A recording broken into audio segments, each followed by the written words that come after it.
This forgotten NBA backup just did something that has only been accomplished by Jordan, Magic, and LeBron. Here's how he did it. See, even though Junior Bridgman was drafted 8th overall by the Lakers in 1975, he was almost immediately traded to the Milwaukee Bucks in a now iconic deal that sent Kareem Abdul-Jabbar to Los Angeles. To make matters even worse, once Bridgman arrived in Milwaukee, the team's head coach told him that he'd be coming off the bench. And even though Bridgman went on to play in the NBA for 12 seasons, he never averaged more than 14 points per game as a career sixth man. So how is he in the same conversation as three of the greatest players of all time? Well, it turns out that during his time with the Bucks, then owner Jim Fitzgerald convinced Bridgman to invest $150,000 into his startup cable company. Keep in mind, at the time, the average NBA salary was less than $200,000 per year. However, Bridgman's risk paid off when 5 years later, the company was sold and he earned $700,000. But he wasn't done yet, because Bridgman then took that money and invested $100,000 of it into a Wendy's location in Brooklyn, New York. But after the restaurant burned down in 1987,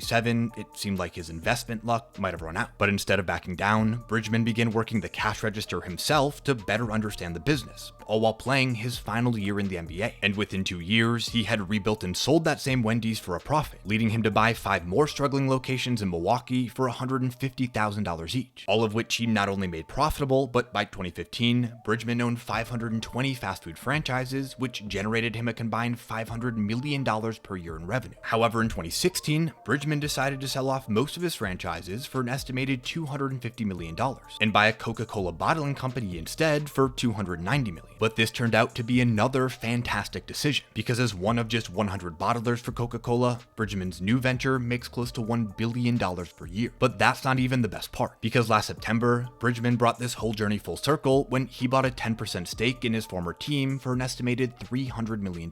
This purchase all but guaranteed him as just the 4th player in NBA history to become a billionaire. But unlike Jordan, Magic, and LeBron, he took the long way.